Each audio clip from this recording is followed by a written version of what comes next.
يا أيتها النفس المطمئنة ارجعي إلى ربك راضية مرضية فادخلي في عبادي وادخلي جنتي হে প্রশান্ত আত্মা, তুমি তোমার রবের সন্তুষ্টির দিকে আসো, আল্লাহর নেককার বান্দাদের সাথে আল্লাহর জান্নাতে ঢুকে যাও, শামিল হয়ে যাও। সুবহানাল্লাহ। আমরা এমন মওত চাই কি চাই না? আমি বলছিলাম না আজকে 15টা পয়েন্টে আলোচনা হবে। প্রথমেই বলেছি ভালো মৃত্যু আর খারাপ মৃত্যু। কয়টা পয়েন্ট গেল? এবার শোনেন, খুব জরুরি পয়েন্ট। খারাপ মৃত্যু তো আমরা কেউ চাই না, নাকি আপনারা চান? জোরে বলেন, কেউ চান? কেউ চাই না, সবাই ভালো মৃত্যু চাই। ভালো মৃত্যুর কিছু নিদর্শন আছে, সাইন, লক্ষণ আছে, নিদর্শন আছে, আলামত আরবিতে বলা হয়। ভালো মৃত্যুর আলামত হলো 60টা। কথা বুঝে থাকলে সবাই আওয়াজ করে বলেন তো, ভালো মৃত্যুর আলামত কয়টা? 60টা। কার ভালো মৌত হয়েছে বোঝা যাবে আলামত দেখে। এই 60টা পয়েন্ট মুখস্থ করতে পারবেন তো? এক, ভালো মৃত্যুর 1 নম্বর আলামত হলো মৃত্যুর আগ পর্যন্ত জীবনটা আনন্দের হবে না। দুঃখ, কষ্ট, বালা, মুসিবত, এক কথায় পরীক্ষা আর পরীক্ষা। আদ-দুনিয়া সিজনুল লিল মুমিন ওয়া জান্নাতুল লিল কাফির। দুনিয়া মুমিনের জন্য কারাগার আর কাফিরের জন্য জান্নাত। কাফিরের জন্য দুনিয়াটা হলো জান্নাত, মুমিনের জন্য দুনিয়ায় কষ্ট থাকবে, দুঃখ থাকবে। আচ্ছা বলেন তো, দুনিয়ার চেয়ে আখিরাতের গুরুত্ব কম না বেশি? অনেক বেশি। দুনিয়া তো হলো তুচ্ছ, নগণ্য। আখিরাতের তুলনায় দুনিয়া কিছুই না। জান্নাতের তুলনায় দুনিয়ার এই নেয়ামত কত নগণ্য শুনেন। জান্নাতে এতটুকু পরিমাণ জায়গা সারা পৃথিবীর সবকিছুর চাইতেও আরো দামি। আল্লাহু আকবার, কত দামি। ভালো মৃত্যুর 1 নম্বর আলামত হলো জীবনটা এত সহজ হবে না, রোগবালাই লেগে থাকবে, ব্যবসা বাণিজ্যে লস আসবে, দিনের পথে চললে হুমকি ধামকি আসবে, জেলে ঢুকায় দিবে, গুম করে নিয়ে যাবে, খুন করে ফেলবে, জবাই করে ফেলবে, হত্যা করে ফেলবে। কিন্তু মুমিন হবে এমন, সে প্রয়োজনে ঈমানি জিন্দেগি যাপন করতে গিয়ে প্রয়োজনে তার জীবনকে কুরবান করে আল্লাহর রাহে জীবন বিলিয়ে দিবে, তাও সে কখনো কোনো বাতিল বা জালিমের সামনে মাথা নত করবে না। এটা হবে মুমিনের জীবন। আমাদের জীবনে পরীক্ষা বেশি না নবীদের জীবনে পরীক্ষা বেশি? আচ্ছা বলেন তো, ঈমান কার বেশি, আমাদের না নবীদের? নবীদের ঈমান বেশি। এজন্য নবীদের জীবনে পরীক্ষাও এসেছিল সবচাইতে, নবীদের ঈমানের পরিমাণ বেশি। এই জন্য নবীদের জীবনে পরীক্ষাও ছিল বেশি। তিরমিজি শরীফের মধ্যে হাদিস এসেছে, আল্লাহর নবীকে জিজ্ঞেস করা হলো, আইয়ুন নাসি আশাদ্দু বালাআন, মানুষের মধ্যে সবচেয়ে বেশি বালা মুসিবতের সম্মুখীন হয়েছেন কারা? আল্লাহর নবী বললেন, আল আম্বিয়া ও সুম্মাল আমসালু ফাল আমসাল। সবচেয়ে বেশি ঈমানের পরীক্ষা দিয়েছেন আল্লাহর নবীরা, অতঃপর নবীদেরকে অনুসরণের দিক থেকে যারা সবচেয়ে বেশি অগ্রগামী তারা, অতঃপর তাদেরকে অনুসরণের দিক থেকে যারা সবচেয়ে বেশি অগ্রগামী, অতঃপর তারা। আল্লাহর নবী আরো বলেছেন, ফায়ুবতালার রাজুলু আলা হাসাবি দীনি, যার দিনদারিতা যত বেশি তার পরীক্ষাও হলো তত বেশি। আল্লাহ যাকে পরীক্ষা করেন বেশি, তার ঈমানের পরিমাণও তত বেশি। যার জীবনে পরীক্ষা কম, তার ঈমানটা এখনো ওই মাপে যায় নাই। ঈমানের পথ ফুল বিছানো নয়, বরং ঈমানের পথ হলো রক্ত পিচ্ছিল, রক্ত মাখা। ঈমানের পথ এতটা কুসুমাস্তীর্ণ নয়, ঈমানের পথ হলো কাটায় ঘেরা, কাটায় পরিপূর্ণ। এজন্য আমাদের পূর্বসূরীদের থেকে নিয়ে আজ অবধি আমরা দেখেছি যারা ঈমানের পথে চলেছেন কঠিন পরীক্ষার মুখোমুখি হয়েছেন। ঈমানের কারণে কেউ কেউ বাড়িঘর ছাড়া হয়েছেন, কেউ কেউ স্ত্রী সন্তান পরিবার হারিয়েছেন ঈমানের কারণে, কেউ বা এলাকা ছেড়ে বহু বছর পালিয়ে থেকেছেন ঈমানের কারণে, কেউ বা আবার ফাঁসির দড়িতে ঝুলেছেন ঈমানের কারণে, কেউ বা আবার শাহাদাতের নজরানা পেশ করেছেন। মুমিনের জীবন এমন হয়, মুমিন প্রয়োজনে মরে যাবে, জীবন দিয়ে দিবে, কিন্তু ঈমান দিয়ে দিবে। মুমিনের কাছে জীবনের চেয়ে ঈমানের দাম কম না বেশি? আরো জুড়ে বলেন, কম না বেশি? এজন্য মুমিন মরতে জানে, ঈমান দিতে জানে না। নবীরা এত এত পরীক্ষা দিয়েছেন। শোনেন কয়েকজন নবীর কথা বলি, কোন নবী এমন আছেন যাকে তার উম্মতের মধ্যে এমন কিছু কাফের ছিল পিটাতে পিটাতে পিটাতে পিটাতে বেহুশ করে ফেলেছে, সেই নবীর নাম হলো নূহ আলাইহিস সালাম। কোন নবী এমন আছেন যাকে করাত দিয়ে কেটে 2 টুকরা করে ফেলা হয়েছে। কোন নবী এমন আছেন যিনি মাছের পেটের ভেতরে গিয়ে পরীক্ষা দিয়েছেন। কোন নবী এমন আছেন যিনি দীর্ঘ সময় পর্যন্ত 18 বছর পর্যন্ত অসুস্থ ছিলেন, নাম হলো আইয়ুব আলাইহিস সালাম। কোন নবী তো এমন আছেন যিনি আগুনের পরীক্ষা দিয়েছেন, জাতির পিতা ইব্রাহিম আলাইহিস সালাম। আমাদের নবীও তো কম পরীক্ষা দেন নাই। আমাদের নবী ইমানের দাওয়াত দিতে গিয়ে তায়েফের ময়দানে তার পবিত্র শরীর থেকে কাফেররা রক্ত ঝরিয়েছে। উহুদে আমার নবীর দান মুবারক শহীদ হয়েছে। সাফা পাহাড়ে যেদিন প্রথম দাওয়াত দিয়েছেন, আবু জেহেল আমার নবীর মাথা, আবু লাহাব আমার নবীর মাথা ফাটিয়ে দিয়েছে, রক্তাক্ত করেছে। ইমানের পথ হলো এমন, এই পথে চললে রক্ত দেওয়া লাগবে, জীবন দেওয়া লাগবে। হয়তো এখন খুব সুসময় বইছে, ভবিষ্যতে এমন সময় আসতে পারে রক্ত আর জীবন দেওয়া লাগতে পারে। তখন কি আমরা কাপুরুষের মতো থাকবো নাকি? রক্ত আর জীবন দেওয়া দরকার হলে সবার আগে কারা এগিয়ে গিয়ে আল্লাহর দ্বীনের জন্য রক্ত আর জীবন দিতে পারবেন? আল্লাহকে একটু হাত তুলে দেখেন তো। মাশাআল্লাহ, হাত নামান, আল্লাহ কবুল করেন। ভালো মৃত্যুর 1 নম্বর আলামত হলো জীবন দুঃখের হবে না কষ্টের হবে? বুখারী শরীফের হাদিস, আল্লাহর নবী বলেছেন, মান ইউরিদিল্লাহু বিহি খাইরান ইউসিবু মিন, আল্লাহ যার ভালো চাইবেন আল্লাহ তাকে বেশি বেশি মুসিবত দিবেন, কষ্ট দিবেন। তো আমাদের জীবনে রোগ বালাই আসবে। আজকের মাহফিলে কি মহিলারা আছেন নাকি? মা বোনরা রাগ করবেন না, মা বোনদের কিন্তু সবর একটু অনেক জায়গায় বেশি, আবার অনেক জায়গায় কম। যেমন সন্তান জন্ম দিতে গিয়ে তাদের সবরের মাত্রা দুনিয়ার সবচাইতে বেশি, আবার কিছু কিছু ক্ষেত্রে তাদের সবর কম। দেখা যায় মাঝে মাঝে হাজব্যান্ড একটু উপার্জন কম করে বেসবর হয়ে যায়। তুমি কি করো? তোমার সাথের ভাই এত টাকা উপার্জন করে। এরকম বেসবরই আছে না নাই? এরকম বেসবরি করবেন না। আপনার স্বামীকে ভালো পথে, দিনের পথে রাখার জন্য আপনি চেষ্টা করবেন। একজন ভালো স্ত্রী চাইলে তার খারাপ স্বামীকেও ভালো পথে আনতে পারে কি পারে না? এজন্য স্বামীকে সব সময় মোটিভেট করবেন, দিনের পথে রাখার চেষ্টা করবেন। আপনার স্বামীকে নামাজের কথা বলবেন, আপনারাও আপনার স্ত্রীকে মহব্বত করবেন। অনেকে আছেন পাশের বাড়ির ভাবির সাথে নরম গলায় কথা বলে, আর ভাবির সাথে তার নিজের বউয়ের সাথে গরম গলায় কথা বলে, আছে না নাই? জিগর গাছায় কাপড়ের দোকান আছে, তার কাপড়ের দোকানে যখন ঈদের সময় কিছু আপুর আসছে, কয় ভাবি, আপু, আন্টি আসেন, খুব সুন্দর সুন্দর কাপড় আছে, নরম কথা বলে।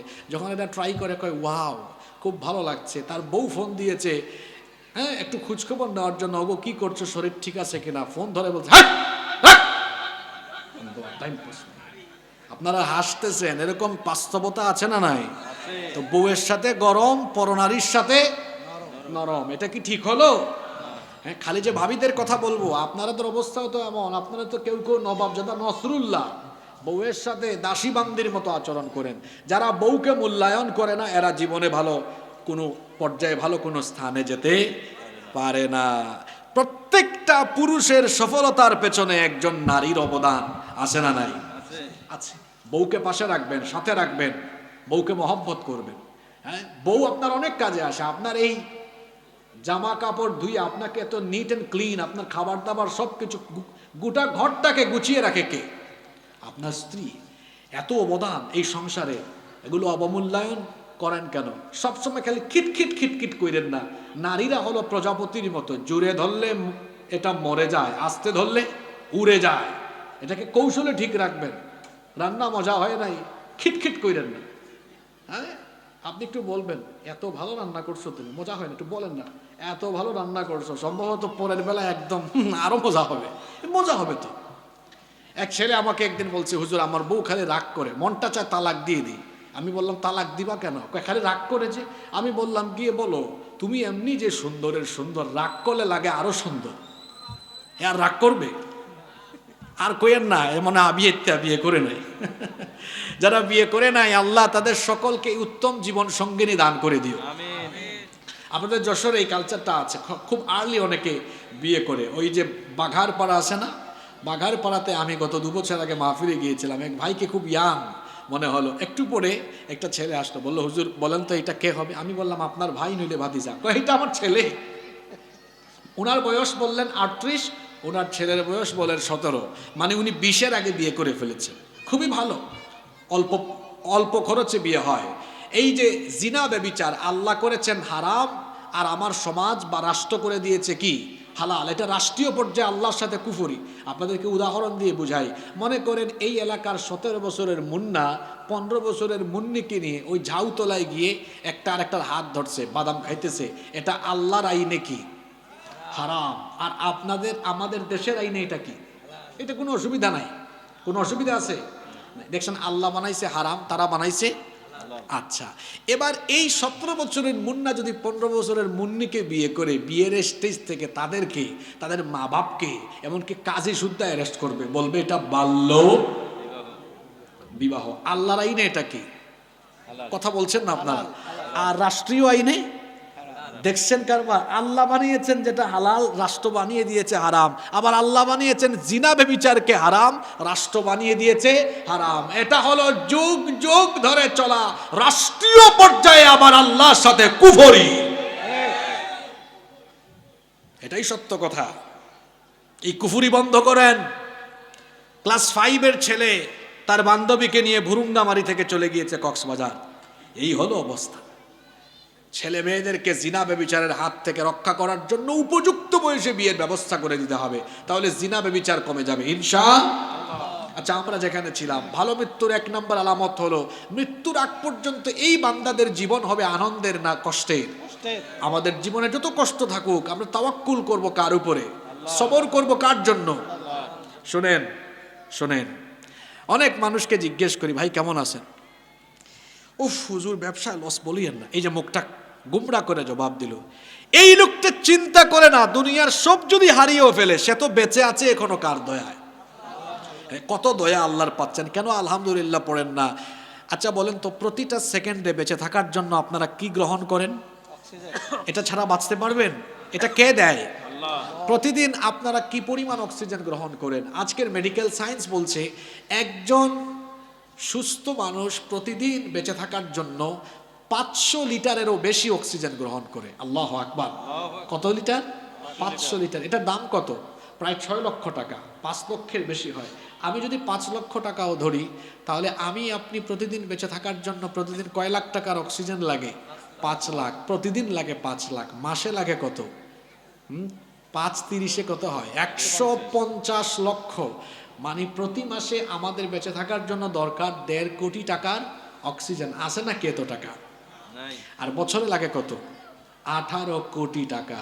চিন্তা করেন তো, জন্মের পর থেকে নিয়ে আজ অবধি বিলিয়ন মিলিয়ন ট্রিলিয়ন ডলারের অক্সিজেন গ্রহণ করেছি। আল্লাহকে কোনো পেমেন্ট দিতে হয়েছে? এই যে আল্লাহ অক্সিজেনের নিয়ামত দিয়ে বাঁচিয়ে রাখলেন, শুকরিয়া আদায় করা দরকার কার? হ্যাঁ, আহারে কত নিয়ামত আল্লাহ দিয়েছেন। এই তো বেঁচে আছেন। আরেকটা নিয়ামত হলো হাদিসে যেটাকে বলা হয়েছে, একবার আপনাদের কষ্ট হচ্ছে নাকি? রসুলের চাচা আব্দুল্লাহ ইবনে আল্লাহ রসুলের চাচা আব্বাস রাদিয়াল্লাহু আনহু, তিনি গিয়ে আল্লাহ রসুলকে বললেন আমাকে আপনি একটা দোয়া শেখান যেটা সবসময় আল্লাহর কাছে করব। আল্লাহ রসুল বললেন, হে চাচা, আল্লাহর কাছে দোয়া করলে প্রথমেই আপনি যে দোয়াটা করবেন সেটা হচ্ছে সালুল্লাহ আল আফওয়া ওয়াল আফিয়া। সবার আগে আল্লাহর কাছে সুস্থ থাকার দোয়া করবেন। কেন? ফা ইন্না আহাদাল লাম ইউতা বা'দাল ইয়াকিনি খায়রাম মিনাল আফিয়া।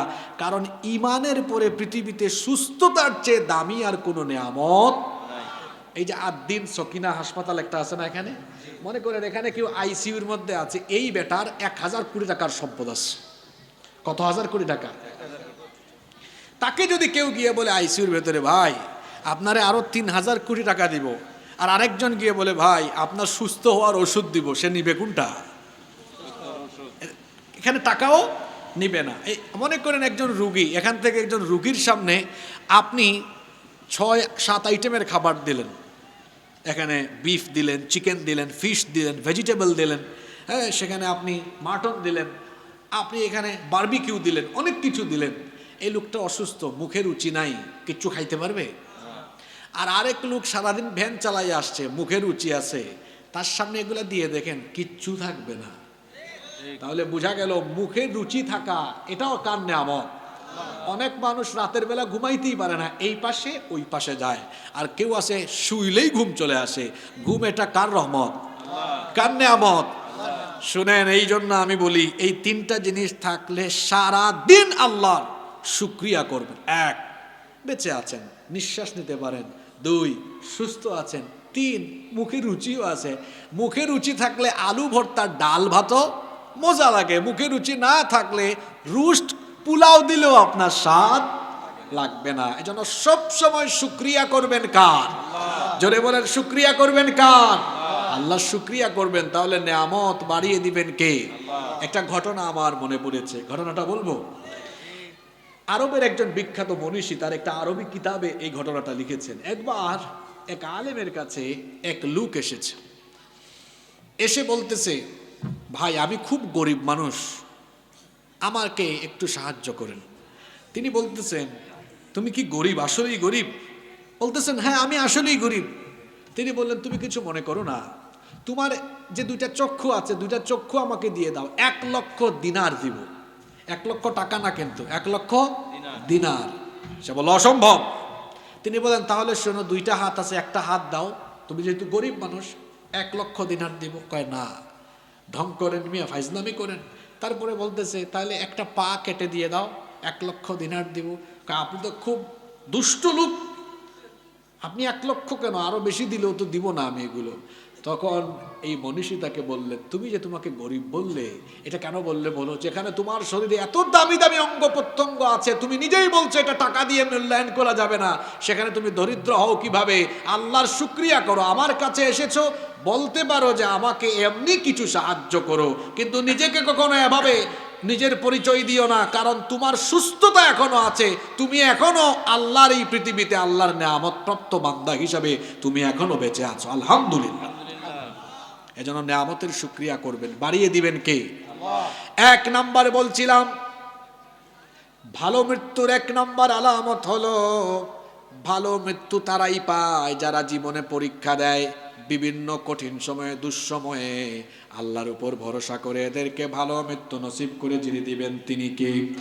দুই নাম্বার, ভালো মৃত্যুর দুই নাম্বার আলামত হলো, মরণের সময় ওই সকল ব্যক্তিদের ললাট, এই কপাল ঘরমাক্ত হয়, কপালটা ঘেমে যায়। আল্লাহর নবীর ওফাতের সময় তিনি আমাদের মা আম্মা জানা আয়েশা রাদিয়াল্লাহু আনহাকে বারবার বলেছেন, ওগো আয়েশা, পানির একটা পাত্র নিয়ে আসো। পানির পাত্র আনার পরে আল্লাহর নবী সেই পানির পাত্রে তার হাত চুবিয়ে বারবার তার কপাল, তার এই ললাট তিনি মুছতেছিলেন, কপালটা ঘেমে যাচ্ছিল।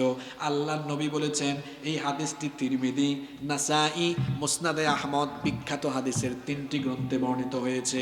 আল্লাহর নবী বলেছেন, আল মুমিনু ইয়ামুতু বিআরাকিল জাবিন, মুমিন ব্যক্তি কপালে হালকা ঘাম নিয়ে ইন্তেকাল করে। তাহলে ভালো মৃত্যুর 2 নাম্বার আলামত জানলাম, মরণের সময় কপালটা ঘেমে যাওয়া। ভালো মৃত্যুর 3 নাম্বার আলামত হলো জুমার রাতে কিংবা জুমার দিনে মৃত্যুবরণ করা। আল্লাহর নবী বলেছেন, মা মিন মুসলিমিন ইয়ামুতু ইয়াউমাল জুমআতি আও লাইলাতাল জুমআতি ইল্লা ওয়াকাহুল্লাহু ফিতনাতাল কবর। আল্লাহর নবী বলেছেন, যে মুসলমান ঈমান নিয়ে জুমার রাতে বা জুমার দিনে মারা যায়, তাকে কবরের শাস্তি থেকে যিনি বাঁচিয়ে দিবেন তিনি কে? তবে জুমার রাতে বা জুমার দিনে মরলেই হবে না, শর্ত আছে এখানে। শর্ত হলো কি থাকা লাগবে? ঈমান। আমাদের ঈমান এমন, সকালে থাকে বিকালে চলে যায়। ঈমানটা তো ঠিক রাখা এই জামানায়, আল্লাহর নবী বলেছেন আখিরি জামানায় ঈমানকে টিকিয়ে রাখা হবে সবচেয়ে বড় চ্যালেঞ্জের ব্যাপার। ঈমানকে টিকিয়ে রাখা, দিনের উপর থাকা এতটা কঠিন হবে। হাদিসে এসেছে, কাল কাবিদি আলাল জামর, কয়লার উপর দাঁড়িয়ে থাকা যত কঠিন হবে শেষ জামানায়, ঈমান বাঁচিয়ে রাখা তার চেয়ে কঠিন হবে। আল্লাহ রাসূল বলেছেন, সকালে ঈমানদার থাকবে, সন্ধ্যায় বা বিকালে কাফের হয়ে যাবে। রাতে ঈমানদার থাকবে, সকাল হওয়ার আগে ঈমান হারা হয়ে যাবে। কত যুবকেরা এই মোবাইল নামক এই উপাদানকে ব্যবহার করে সারা রাত জিনা ব্যভিচারে মত্ত থেকে গুনাহের সাগরে ডুবে থেকে ঈমান হারা হয়ে নিজের ঈমানকে ধ্বংস করে দিচ্ছে। কথা ঠিক না বেঠিক? ঈমান বাঁচিয়ে রাখা এত সহজ নয়। ইমানের হেফাজত করা শেষ জামানায় আমলের চাইতে ইমানের হেফাজত করা হয়ে যাবে গুরুত্বপূর্ণ। ইমান ছাড়া আমলের দাম আছে? কথা বলেন, ইমান ছাড়া আমলের দাম আছে? আগে ইমান না আগে আমল? ইমান ছাড়া নেক আমলের কোনো দাম নাই। মনে করেন একজন হিন্দু শ্রী শ্রী হরিপদ কৃষ্ণ, সে 1 কোটি টাকা দান করেছে, আর আমার সম্মানিত এই ব্যক্তি তিনি কি করলেন? 5 টাকা দান করেছেন। আপনারা বলেন তো, শ্রী শ্রী হরিপদ কৃষ্ণ 1 কোটি টাকা দান করে আল্লাহর কাছ থেকে পুরস্কার পাবে, না উনি 5 টাকা দান করলে পুরস্কার পাবে? কেন? উনার কি আছে আর তার কি নাই? ইমান নাই। ইমান ছাড়া নেক আমলের আল্লাহর কাছে কোনো দাম নাই। এজন্য জুমার রাতে বা জুমার দিন ইন্তেকাল করলে কবরের শাস্তি থেকে আল্লাহ বাঁচাবেন। শর্ত কি থাকা লাগবে? ঈমান। 4 নাম্বার, ভালো মৃত্যুর 4 নাম্বার আলামত হলো শাহাদাতের মৃত্যু, শহীদি মৃত্যু। জিহাদ ফি সাবিলিল্লাহ, আল্লাহর পথে জিহাদ করতে গিয়ে, দিন কায়েমের আন্দোলন করতে গিয়ে, ইসলামী আন্দোলনের পথে থাকতে গিয়ে যারা আল্লাহর রাহে আল্লাহর দ্বীনের জন্য জীবনকে কুরবানি দিয়ে দিবেন, এটা শুধু ভালো মৃত্যু নয়, বরং এটা হলো সর্বশ্রেষ্ঠ মৃত্যু, আফদালুল মউত। সর্বশ্রেষ্ঠ মৃত্যু হলো শাহাদাতের মৃত্যু। কারণ শহীদি মৃত্যুতে এমন মর্যাদা। আমার দিকে তাকান, ভালো করে প্রশ্নটার উত্তর দেন দেখি। আপনাদের এই হারিয়া দেয়ারা এলাকায় এক লোকের ক্যান্সার হয়েছে, অথবা হার্ট অ্যাটাক করেছে, ব্রেইন স্ট্রোক করেছে, ফুসফুসে অথবা তার কিডনিতে সমস্যা হয়েছে, লাস্ট স্টেজে চলে গিয়েছে, মারা গিয়েছে। বলেন তো, এই ধরনের কঠিন দুরারোগ্য ব্যাধিতে আক্রান্ত হয়েও কেউ যদি মারা যায়, মৃত্যুর পরে তার হিসাব এবং বিচার আছে না নাই? সবাই বলেন আছে না নাই? যেভাবেই আপনি মারা যান না কেন, অবশ্যই মৃত্যুর পরে হিসাবও আছে, বিচারও আছে। কিন্তু যারা শহীদ হয়, শহীদদের কোনো হিসাবও হয় না, বিচারও হয় না। বিনা বিচারে বিনা হিসাবে আল্লাহ তাদেরকে জান্নাত দান করে দেন। শাহাদাতের মউত হলো শ্রেষ্ঠ মউত। এই জন্য আল্লাহর রাসূল তিনি নিজেই শহীদ হওয়ার জন্য সব সময় আকাঙ্ক্ষা লালন করতেন, আকাঙ্ক্ষা পোষণ করতেন। আল্লাহর নবী বলতেন, আমার ইচ্ছে হয় আমি আল্লাহর পথে লড়াই করে জীবনটা দেই, শহীদ হই। আবার যদি আল্লাহ জীবন দেন, মনটা চায় আবার আমি শহীদ হয়ে যাই।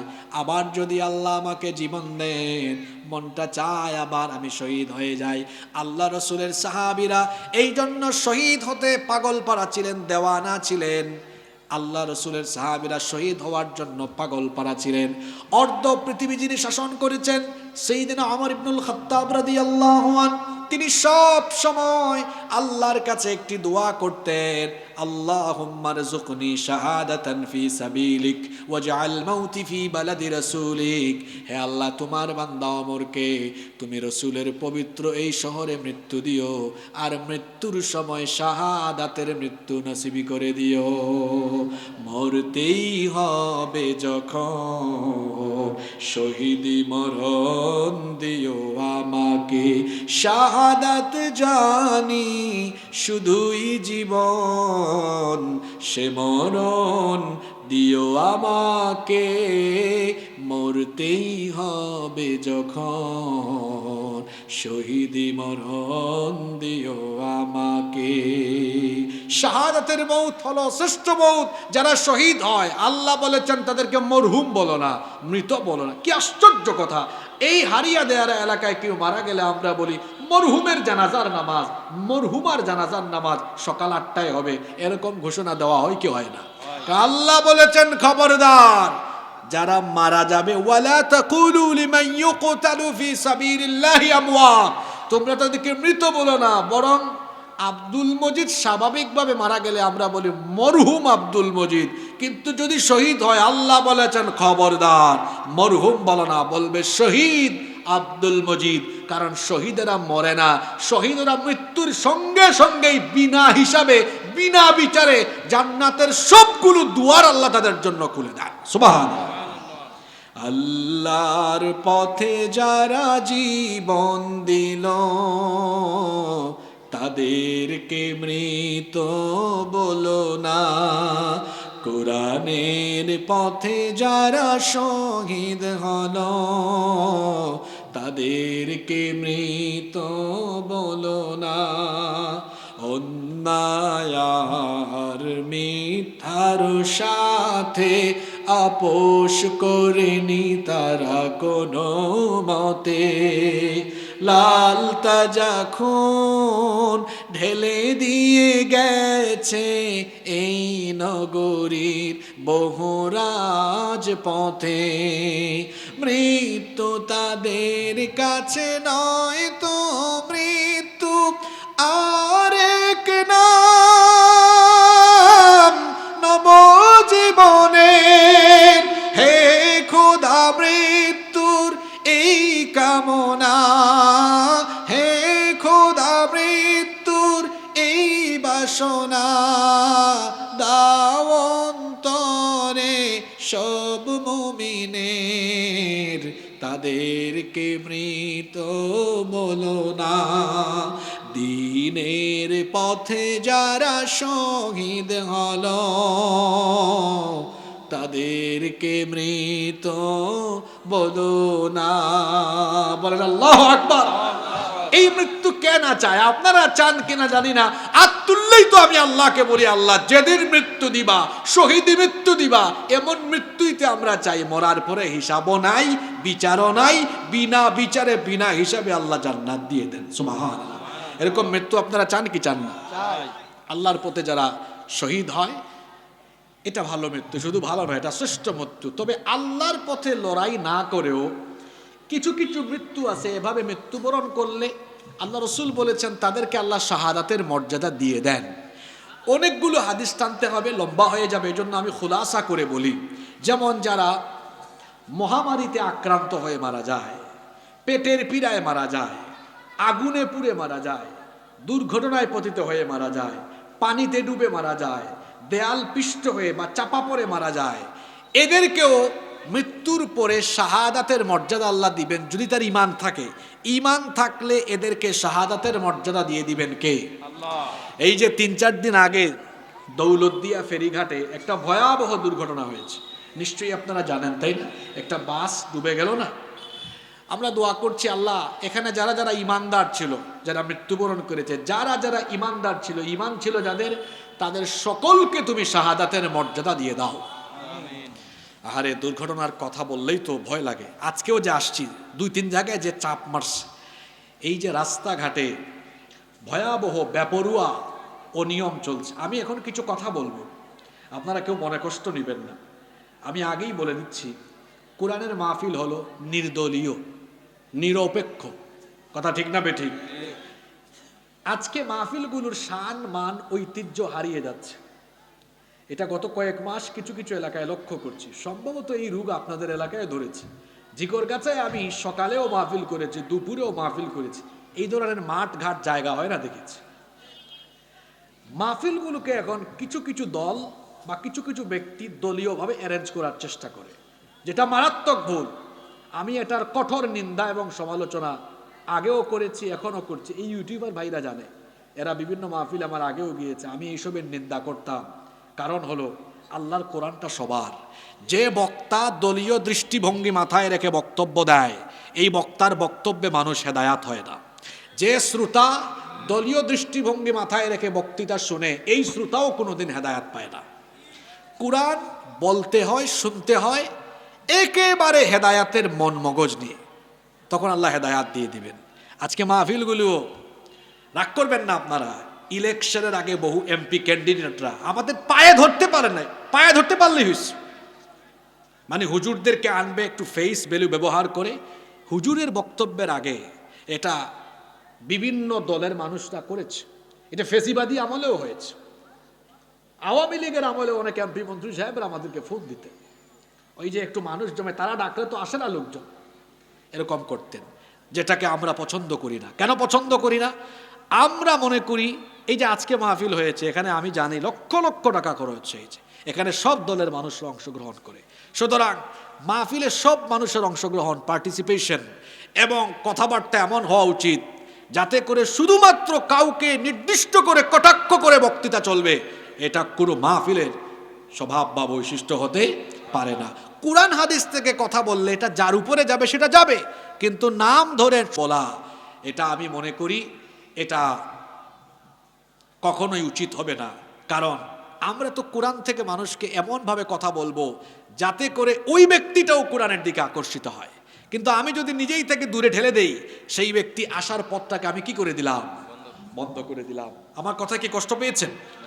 আমি এখন কিছু কথা বলবো, এই জন্য এই কথাগুলো বললাম যে নিরপেক্ষভাবে আপনারা শুনবেন। এই যে কয়েকটা অ্যাক্সিডেন্ট আমাদের দেশে হয়েছে, আমার দিকে তাকান। আমার আব্বাজানরা, চাচারা, বাবারা বলেন তো, গত 30, 40, 50 বছরে ঈদের সময় এত মানুষ মারা যাওয়ার রেকর্ড কি ইতিপূর্বে হয়েছে? বলেন আপনারা, হয়েছে? আমি আজকে পর্যন্ত জেনে এসেছি এই ঈদের আগে আর পরে এখন পর্যন্ত 250-র কাছাকাছি মানুষ সড়ক দুর্ঘটনা, রেল দুর্ঘটনা, লঞ্চ দুর্ঘটনায় মারা গিয়েছেন। আল্লাহ, কতজন মানুষ চিন্তা করেছেন? 250-র মতো মানুষ। এই যে সদরঘাটের না কোথায় একটা লঞ্চের অ্যাক্সিডেন্ট হয়েছে, দেখছেন একটা ছেলেকে পিষে ফেলেছে, তারা হুড়া করতে গিয়ে আর বাড়ি যেতে পারে না, লাশ গিয়েছে। দৌলতদিয়ার ঘটনা। এই যে এত অ্যাক্সিডেন্ট হচ্ছে, এখানে 3 শ্রেণী দায়ী। কথা শোনেন, কয় শ্রেণী দায়ী? এক নম্বরে সরকার দায়ী, 2 নম্বরে গাড়ি যারা চালায় বা যে কোম্পানি ব্যবস্থাপনা করে এরাও দায়ী, 3 জনগণও দায়ী। কয় শ্রেণীর দায় আছে? নিচ থেকে আসি, প্রথমে জনগণ। জনগণের দায় কি? তাদেরও দোষ আছে।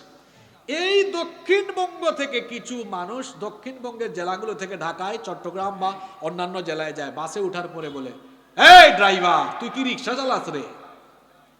আর জোরে টানতে পারস না? বলে কি বলে না? বলে। সময়ের চেয়ে জীবনের মূল্য কম না বেশি? ড্রাইভার এমনিতেই শোনেন, নন এসি যে বাসগুলো আসে, ড্রাইভার সামনে বসে না, ওখানে বসে দেখেন সবসময় গাড়ি এমনি এমনি এরকম এরকম করে। দেখবেন ট্রাকের ড্রাইভারদের মেজাজ সবসময় খিটখিটে থাকে, কারণ সে থাকে কিসের উপরে? চাকার উপরে, ওইদিকে ইঞ্জিনের আওয়াজ, আর সবসময় এরকম এরকম এরকম এরকম করে। তা কেউ কিছু বললে তার মেজাজ ঠিকঠাক থাকে না। দেখবেন ট্রাকের ড্রাইভার 100 জনের মধ্যে 98 জনের মেজাজ হট। একমত না দ্বিমত? একইভাবে বাসের ড্রাইভারদের মাথাও হিট থাকে, বিশেষ করে যারা নন এসি বাসের ড্রাইভার। পিছন থেকে বারবার বলে, হেই বেটা ড্রাইভার, কি গাড়ি চালাস? সে আর কি করবে, শুনতে শুনতে শুনতে শুনতে এক পর্যায়ে বলে, রাখ, গাড়ি কেমনে চালাতে শিখাই দিয়েছি মজা, ডাইনে কাইত বামে কাইত। এরকম হয় কি হয় না? কত অ্যাক্সিডেন্ট হয়ে যাচ্ছে। এই যে দেখেন দৌলতদিয়ার ফেরিঘাটে যে অ্যাক্সিডেন্ট হয়েছে, আমি এখনো জানি না কেন হয়েছে, তবে আমি ধারণা করছি এই 3 কারণের কোনো একটা হবে। 1, সম্ভবত এই রুটে এই গাড়িতে যে ড্রাইভার দিয়েছে এ হয়তো ফেরির ড্রাইভার না, অর্থাৎ মনে করেন এই বাসটা যে চালায় ওই দিন সে বা তার পরিবারের কেউ অসুস্থ, তা অন্য রুটের ড্রাইভার এনে এখানে দিয়ে দিয়েছে। কারণ আমি নিজে পদ্মা সেতু হওয়ার আগে দৌলতদিয়া ফেরিঘাট দিয়ে আমি আপনাদের এই এলাকায় আসতেছি গত 10 বছর ধরে।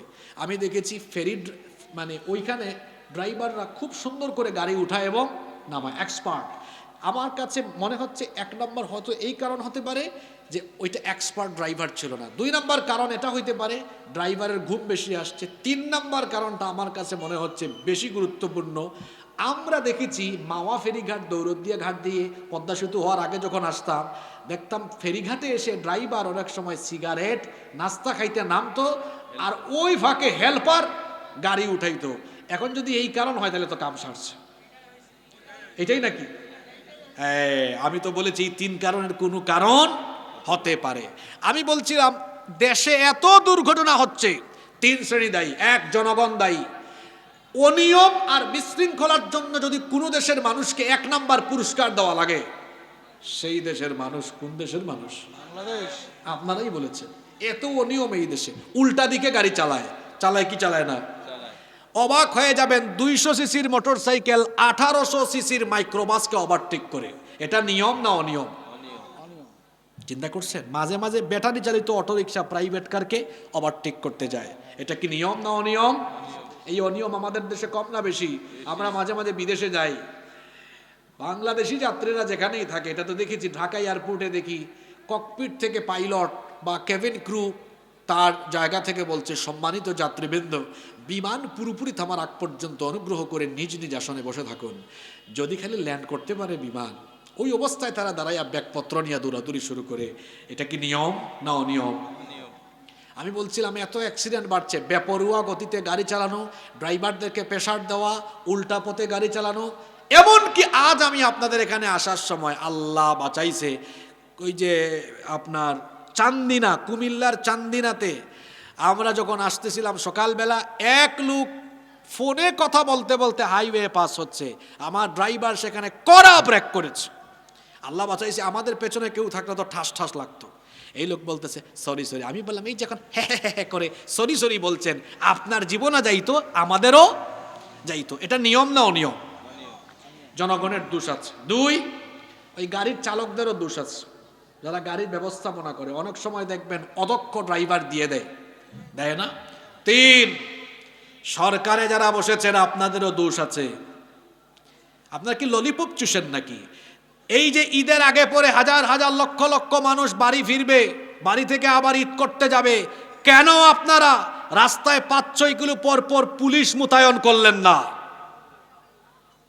আপনারা কি দেখেছেন? আমি তো ঈদের আগে পরে বিভিন্ন ডিস্ট্রিক্ট ঘোরাঘুরি করছি, রাস্তাঘাটে পুলিশের উপস্থিতি কম। আচ্ছা আপনারা বলেন তো, বাঙালিকে সোজা করার একটা ওষুধ বলি। এই যে ঈদের আগে 10 দিন আগ থেকে যদি পুলিশ স্পিড মিটার নিয়ে দাঁড়ায়, যে কেউ অতিরিক্ত স্পিড উঠাবে ধরে, নর্মাল যদি মামলা থেকে 3000, ঈদ উপলক্ষে 10,000, আরো বেশি দেখ। এরপরে কেউ যদি উল্টা পথে আসে, আটকায়া মামলা। বলেন তো আপনারা, যদি একদিন সারা দেশে অ্যাকশন আরম্ভ হয়, সব সোজা হবে কি হবে না? সরকার কি এটা করেছে? এখানে সরকার দলের মানুষ থাকলে রাগ করবেন না ভাই, আমাদের মতো হন, সাদাকে সাদা, কালোকে কালো। সরকার ভালো কাজ করলে আমরা প্রশংসা করি। যেমন বর্তমান প্রধানমন্ত্রী তারেক রহমান সাহেব, তিনি ইতিমধ্যে অনেক ভালো কাজ করেছেন, আমরা এই ভালো কাজের প্রশংসা করি, তার জন্য দোয়া করি। তিনি অনেক ভালো কাজ করেছেন না? গত 1-1.5 মাসে বেশ ভালো ভালো কিছু কাজ করেছেন। অনেক ক্ষেত্রে আলেমদেরকে ডেকে আলেমদের পরামর্শ চেয়েছেন, এটা ভালো, আমরা এটাকে অ্যাপ্রিসিয়েট করি। কিন্তু যেখানে যেখানে অনিয়ম হবে, আমরা সেটা চোখে আঙ্গুল দিয়ে দেখিয়ে দিব। এটা আমাদের নৈতিক অধিকার, ঠিক না বেঠিক? আপনারা বলেন তো, 1-2 দিন যদি এভাবে পুলিশ অভিযানে নামে, বলেন অ্যাক্সিডেন্টের পরিমাণ কমে আসবে কি আসবে না? আহা, এতগুলো মানুষ মারা গেল। আহারে, গত পরশুদিন যে কুমিল্লা একটা অ্যাক্সিডেন্ট হয়েছে না, ওই যে খেলাফত মজলিসের আমির আল্লামা মামুনুল হক, উনার দলের সাংগঠনিক সম্পাদক সম্ভবত সপরিবার 5 জন, তাই না? শোনেন, ওই অ্যাক্সিডেন্ট যেখানে হয়েছে, যে রেস্টুরেন্টের সামনে, 5 মিনিট আগে ওই রেস্টুরেন্টে আমি নাস্তা করেছি। ওই দিন আমার দাউদকান্দি মাহফিল ছিল। আমি নাস্তা করে গাড়িতে উঠে একটু মনে 2 কিলো জায়গা গিয়েছে লাইভ। আমি ড্রাইভারকে বললাম, দেখছেন কারবার? কয় স্যার কি হয়েছে? একটু আগে যে রেস্টুরেন্টে আমরা করেছি, নাস্তা করেছি, ওইটার সামনেই অ্যাক্সিডেন্ট হয়েছে। সম্ভবত এরা ওই রেস্টুরেন্টে আমাদের সাথে খাচ্ছিল, হইতেও পারে। তো বলছিলাম, এই যে এত অনিয়ম আর অব্যবস্থাপনার কারণে এতগুলো মানুষের প্রাণ ঝরে গেল। আহারে, আমরা দোয়া করছি, আল্লাহ যাদের ঈমান আছে সবাইকে তুমি শাহাদাতের মর্যাদা দিয়ে দাও। কষ্ট হচ্ছে নাকি আপনাদের?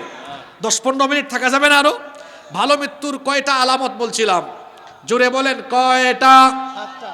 আবার বলেন, সবাই বলেন, একটু মনে করিয়ে দিই। 1 নাম্বার, ভালো মৃত্যুর 1 নাম্বার আলামত হলো জীবনটা হবে পরীক্ষার, জীবনটা হবে কষ্টে।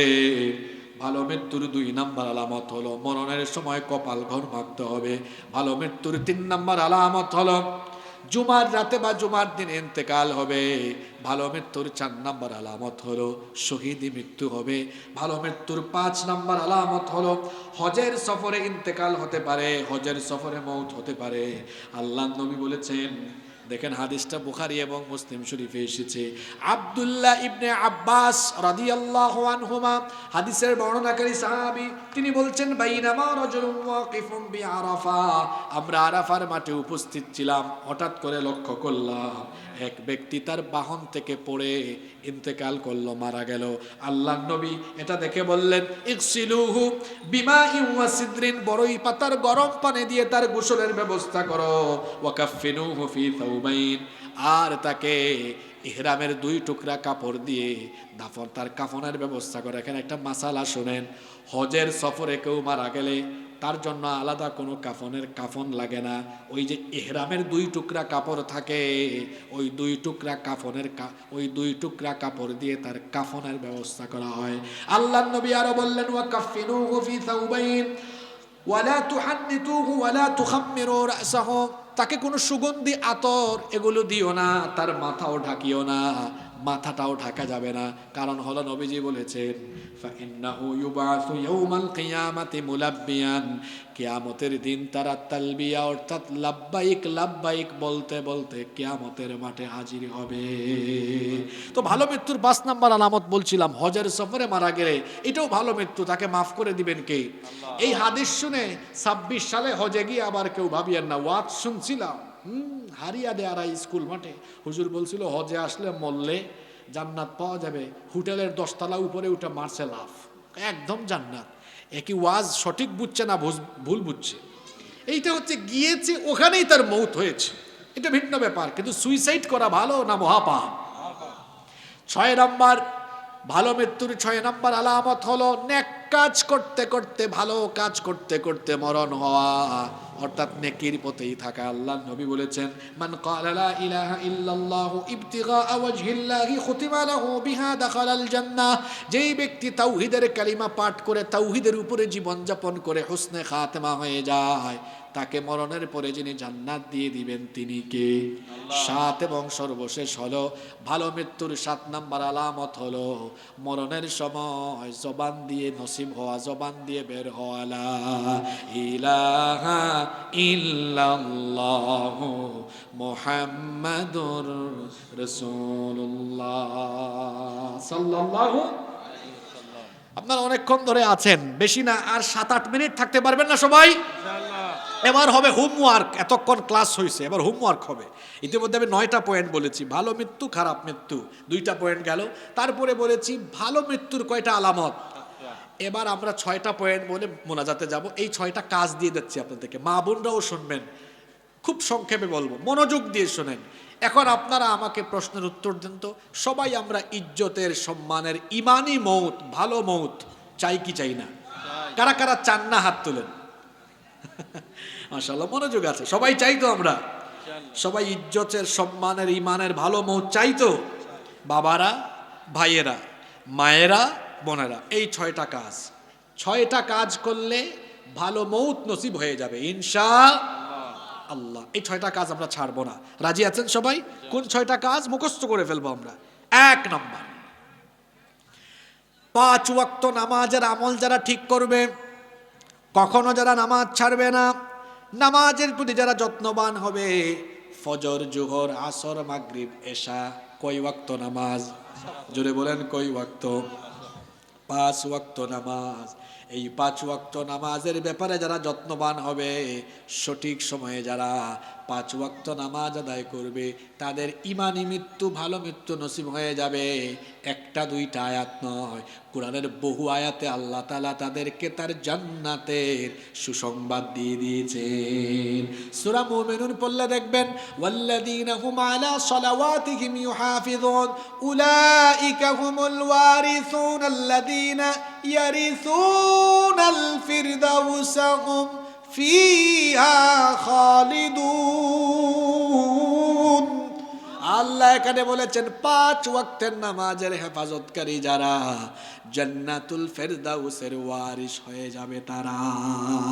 তাহলে ভালো মৃত্যুর মাধ্যমে জান্নাত পেতে হলে আজকে থেকে নামাজ আপনারা ছাড়বেন না আদায় করবেন?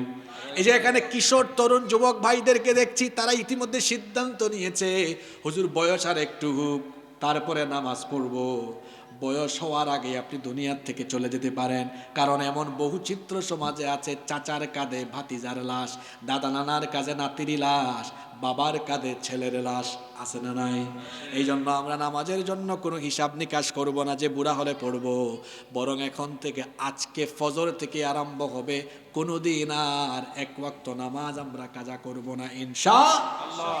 2 নাম্বার, শুনেন, ভালো মৃত্যু যদি পেতে চান, 2 নাম্বার যে আমলটুকু আমরা করব সেটা হলো চেষ্টা করবেন, আজকে থেকে একটু চেষ্টা করেন না, সব সময় অজু অবস্থায় থাকার চেষ্টা করেন। সব সময় অজু অবস্থায় থাকার এত ফজিলত। আমি যদি হাদিসটা বলার আগে কিছু সাধারণ ফজিলতের কথা বলি।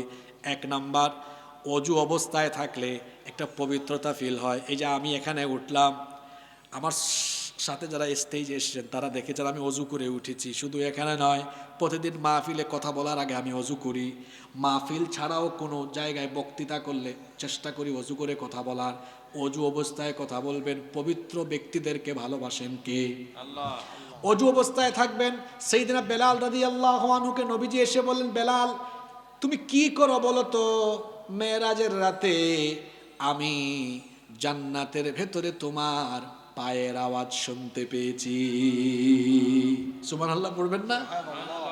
কি করো বলো? তিনি বললেন সবই তো আপনি জানেন। নবীজি বললেন না, বলো কোনটা সব সময় করো? তিনি বললেন, ওগো আল্লাহর নবী, আমি সব সময় অজু অবস্থায় থাকি। অজু ভেঙে গেলে সাথে সাথে অজু বানাই, আবার সাথে সাথে অজুর গুরুত্বের জন্য 2 রাকাত নামাজও পড়ি। নবীজি বললেন, এই আমলটা ছেড়ো না। এই আমলের কারণে আল্লাহ তোমাকে এত ইজ্জত আর সম্মান দিয়েছেন। আমি রসুল নিজে জান্নাতে তোমার পায়ের আওয়াজ শুনতে পেয়েছি। অজু করবেন, অজু অবস্থায় থাকবেন। লাভ কি হবে শুনেন, এই হাদিসটা খুব খেয়াল করে শুনেন। আনাস ইবনে মালিক রাদিয়াল্লাহু আনহুকে আল্লাহ রাসূল একদিন বললেন, হে আনাস শোনো, ইনিস্তাতা'তা আল্লা তাবিতা ইল্লা আলা wudu'in ফাফআল। যদি তোমার কষ্ট না হয় সব সময় অজু অবস্থায় থাকার চেষ্টা করো। যদি তুমি এটা করতে পারো, উতিয়া শাহাদা, অজু অবস্থায় যদি তোমার মরণটা হয়, মৃত্যুর সঙ্গে সঙ্গে আল্লাহ শাহাদাতের মর্যাদা দান করে দিবে। ভালো মৃত্যুর আমল বললাম, অজু। পারবেন না? এটা কি কষ্টের কাজ নাকি? রাতে অনেকে উল্টাপাল্টা স্বপ্ন দেখে, কয় হুজুর খালি উল্টাপাল্টা স্বপ্ন দেখি। অজু করে ঘুমান, কোনো উল্টাপাল্টা স্বপ্ন দেখবেন না, অজু অবস্থায় থাকেন। পারবেন তো? কিছু লোক অজু করে না, এদের চেহারায় অনেক ময়লা জমে, ফেস ওয়াশ লাগায়। অনেক ছেলেরা দেখলাম, হাই রে হাই, ঈদের সময় তো 2 শ্রেণীর মানুষের বিরাট দাম, যে ভাব নিয়ে চলে। 1 হইল দর্জি বা কাপড়ের দোকানদার, 2 হইল সেলুনের নাপিত। ঠিক না বে ঠিক? খুব ভাব তাদের তখন। এখন যান গিয়া দেখেন মাছি মারতেছে। তো বলছিলাম ফেসিয়াল, এখানে মা বোনরাও থাকতে পারে, বোনেরা শোনেন, আপনারা পার্লারে যান, হ্যাঁ, কত আটা ময়দা অনেকে মাখে, চেহারা সুন্দর করতে পারে না। অজু অবস্থায় থাকেন, শেষ রাতের তাহাজ্জুদ আদায় করেন, চেহারায় যিনি নূর দান করে দিবেন তিনি কে? আল্লাহ। অজু অবস্থায় থাকেন, ভালো মৌত নসিব হয়ে যাবে। 3 নাম্বার, ভালো মৃত্যুর 3 নাম্বার আমল হলো, ভালো মৃত্যু যদি পেতে চান দৈনিক দান করবেন, একটা দিনও মিস করবেন না। পরিমাণে যা হোক, পরিমাণে অল্প হোক বেশি হোক, প্রতিদিন দান করবেন। কারণ নবীজি বলেছেন, as-sadaqatu tadfa'u mi'atas-su, সদকার মাধ্যমে খারাপ মৃত্যু যিনি দূরীভূত করে দেন তিনি কে? অন্য হাদিসে এসেছে, হাদিসটি মুসনাদে আহমদে এসেছে, আল্লাহর নবী বলেছেন, মান তাসাদদাকা বিসাদাকাতিন ইবতিগাআ ওয়াজহিল্লাহি খুতিমা লাহু বিহা দাখালাল জান্নাহ। যেই ব্যক্তি দানশীল হয়ে মারা যায়, ওই দানশীল ব্যক্তিকে খুশি হয়ে যিনি জান্নাত দিয়ে দিবেন তিনি কে? 4 নম্বর, ভালো মৃত্যু পাওয়ার জন্য 4 নম্বর যে আমল করবেন সেটি হচ্ছে আল্লাহকে ভয় করে জীবনযাপন করবেন, সদা সর্বদা, প্রকাশ্যে গোপনে, যে কোনো অবস্থায় সর্বাবস্থায় আমরা যাকে ভয় করে চলবো তিনি কে? আল্লাহর ভয় মানে হলো আল্লাহর আদেশ মানা, নিষেধগুলো বাদ দেওয়া, এটার নাম আল্লাহর ভয়। 5 নাম্বার, ভালো মৃত্যু যদি পেতে চান সব সময় দোয়া করলেই বলবেন, আল্লাহ শহীদি মৃত্যু দেন, শহীদি মৃত্যু দেন। হৃদয়ে তামান্নাটা রাখবেন। দেখি একবার দিলটা সাফ করে বলেন তো, শহীদি মৌত আমরা সবাই চাই কি চাই না? কারা কারা চান হাত তুলেন, হাতগুলো নামান। যারা আজকে পরিষ্কার হৃদয় নিয়ে হাত তুলেছেন, রসুলের সুসংবাদ নিয়ে নেন। আল্লাহর নবী বলেছেন, মান সাআলাল্লাহু শাহাদাতি বিসিদকিন বাল্লাগাহুল্লাহু মানাজিলাশ শুহাদা ওয়া ইম্মা তাআলা ফিরাশি। নবীজি বলেছেন, যেই ব্যক্তি অন্তরে শাহাদাতের চেতনা বা তামান্না লালন করে, সেই লোকটা যদি শহীদ না হয়ে স্বাভাবিক অবস্থায়ও যদি মারা যায়, সারা জীবন অন্তরে শাহাদাতের তামান্না লালন করার কারণে লোকটাকে মৃত্যুর পরে শাহাদাতের মর্যাদা তিনি দিয়ে দিবেন তিনি কে? ভালো মৃত্যুর 6 এবং সর্বশেষ আমল হলো সব সময় আল্লাহর কাছে দোয়া করবেন, আল্লাহুম্মা ইন্নী আসআলুকা হুসনাল খাতিমা। মাবুদ গো, আমি তোমার কাছে আমার জীবনের শেষ অবস্থা অর্থাৎ ভালো মৃত্যুটা আমি চাই। কথায় আছে শেষ ভালো যার, সব ভালো তার। আপনার জীবনের শেষটা সুন্দর হোক, ভালো হোক, এই জন্য আমি একটা দোয়া শিখাই দিই। এই দোয়াটা তো বললাম, এটাও করবেন, আল্লাহুম্মা ইন্নী আসআলুকা হুসনাল খাতিমা। পাশাপাশি নামাজের ভেতরে একটা দোয়া আছে, এই দোয়াটা অনেকে আমরা আমল করি না, তাড়াহুড়া করেন, তাড়াহুড়া করবেন না। এই দোয়াটা শিখিয়ে দেই, নামাজের ভেতরে এই দোয়াটা পড়বেন। নামাজের শেষ রাকাতে, শেষ বৈঠকে আমরা দুআয়ে মাসুরা পাঠ করি, আল্লাহুম্মা ইন্নী যালামতু নাফসি যুলমান কাসীরা ওয়া লা ইয়াগফিরুয যুনুবা ইল্লা আনতা ফাগফিরলি মাগফিরাতাম মিন ইনদিকা ওয়ারহামনি ইন্নাকা আনতাল গফুরুর রহিম। এই দোয়াটা আপনারা পারেন। এই দোয়াটা পরে আপনারা কি করেন, আসসালামু আলাইকুম ওয়া রাহমাতুল্লাহ। হ্যাঁ, এতটুকু পরে সালাম ফিরালে নামাজ হয়ে যায়। কিন্তু আমি আপনাদেরকে বলে যাই, এই দোয়াটা পরে সালাম ফেরানোর আগে আরেকটা দোয়া আছে, এই দোয়াটা পড়বেন। আল্লাহর রাসূল বলেছেন, তোমরা এই 4টা বিষয় থেকে সালাম ফেরানোর আগে, নামাজে সালাম ফেরানোর আগে এই 4টা বিষয় থেকে আল্লাহর কাছে পানা চাও। কয়টা? আল্লাহর রাসূল এই দোয়াটা পড়তেন, আপনারাও পড়বেন। আরেকটা আমলের কথা বলি, এই যে সাজদার সময় আপনারা তাড়াহুড়া করেন, অথচ নবীজি সাজদার সময় একটা দোয়া সব সময় পড়তেন, আল্লাহুম্মা গফিরলি যামবি কুল্লাহ দিক্কাহু ওয়া জিল্লাহ ওয়া আউওয়ালাহু ওয়া আখিরা ওয়া আলানিয়াতাহু ওয়া সিররাহ। এই দোয়াগুলো পড়বেন। আর এখন যে দোয়াটার কথা বলছি, ভালো মৃত্যু যদি পেতে চান, শেষ বৈঠকে দুআয়ে মাসুরা পড়ার পরে সালাম ফেরানোর আগে এই দোয়াটা করবেন। 4টা বিষয় থেকে এখানে পানা চাওয়া হয়েছে, এত সুন্দর দোয়া। আল্লাহুম্মা ইন্নী আউযু বিকা মিন আযাবি জাহান্নাম ওয়া মিন আযাবিল কবর ওয়া মিন ফিতনাতিল মাহইয়া ওয়াল মামাত ওয়া মিন ফিতনাতিল মাসিহিদ দাজ্জাল।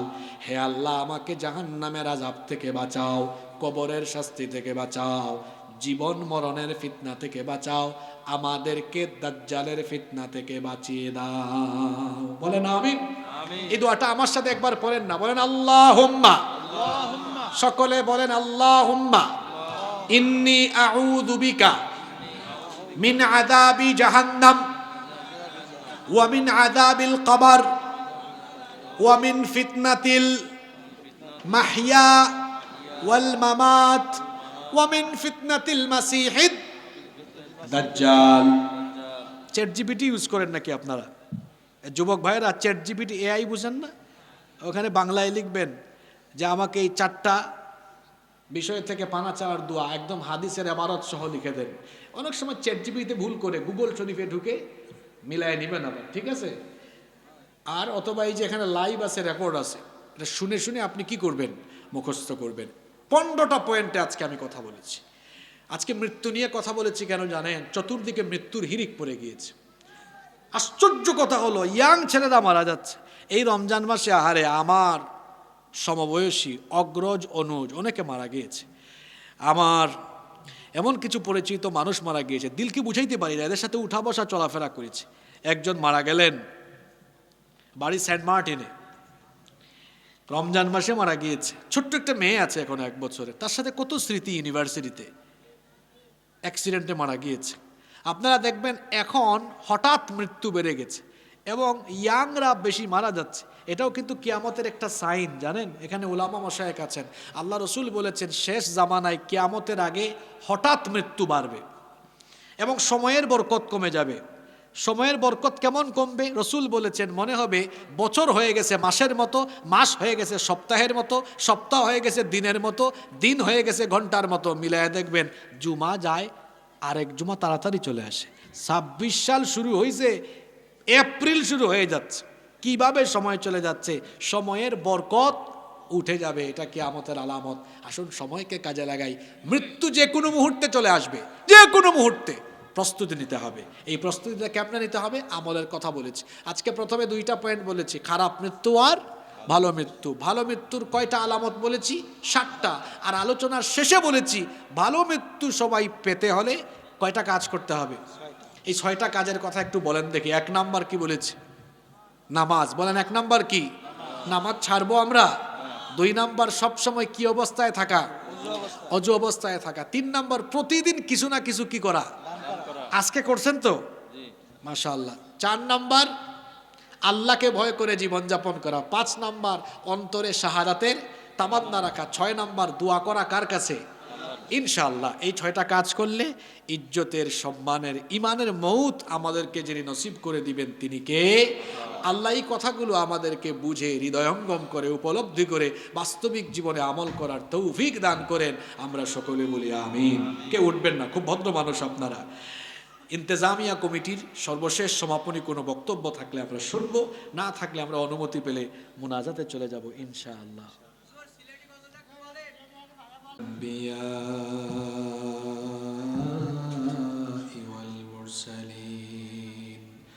ربنا ظلمنا أنفسنا وإن لم تغفر لنا وترحمنا لنكونن من الخاسرين ربنا اصرف عنا عذاب جهنم إن عذابها كان غراما ربنا اغفر لنا ولإخواننا الذين سبقونا بالإيمان ولا تجعل في قلوبنا غلا للذين آمنوا ربنا إنك رؤوف رحيم رب العالمين ওগো আমাদের মালিক, ওগো আমাদের রব, সেই বিকেল থেকে নিয়ে গভীর রাত অবধি এখানে আমরা কোরআন থেকে আলোচনা করেছি এবং শুনেছি। রব্বুল আলামিন এই গভীর রাতে আমরা যারা হাত তুলেছি, জীবনে কম হোক বেশি হোক সবাই আমরা গুনাহ করে ফেলেছি। মাবুদ গো এত গুনাহ করেছি, যদি আমাদের গুনাহের দিকে তাকাও আমাদেরকে ক্ষমাও করতে ইচ্ছে হবে না, কারণ গুনাহ করতে করতে পাপের দরিয়ার তলদেশে আমরা ডুবে গিয়েছি গো আল্লাহ। আল্লাহ আমাদেরকে তুমি তোমার রহমতের নজর দিয়ে আমাদের দিকে দৃষ্টিপাত করো। মাবুদ গো আমরা জানি আমাদের গুনাহের পরিমাণ অনেক বেশি, কিন্তু আমরা তো এটাও জানি আমাদের গুনাহের চাইতে তোমার দয়ার পরিমাণ আরো বহু গুণে বেশি। রব্বুল আলামিন আমাদের গুনাহের দিকে না তাকিয়ে তোমার রহমতের দিকে দৃষ্টিপাত করে তোমার গাফফার নামের খাতিরে আমাদের জীবনের ছোট বড় জানা অজানা যত গুনাহ আছে দয়া করে সব গুনাহ তুমি মাফ করে দাও। রব্বুল আলামিন অভিশপ্ত বিতাড়িত শয়তান থেকে আমরা তোমার কাছে পানাহ চাইছি। আল্লাহ আমাদেরকে গুনাহ থেকে তুমি হেফাজত করো। রব্বুল আলামিন আমাদের স্ত্রী সন্তানদেরকে মাফ করে দাও। আল্লাহ আমাদের স্ত্রী সন্তানদেরকে আমাদের জন্য চক্ষু শীতলকারী বানিয়ে দাও। আল্লাহ আমাদের ছেলে মেয়েগুলোকে নামাজি বানিয়ে দাও, দিনদার পরহেজগার মুত্তাকি বানিয়ে দাও।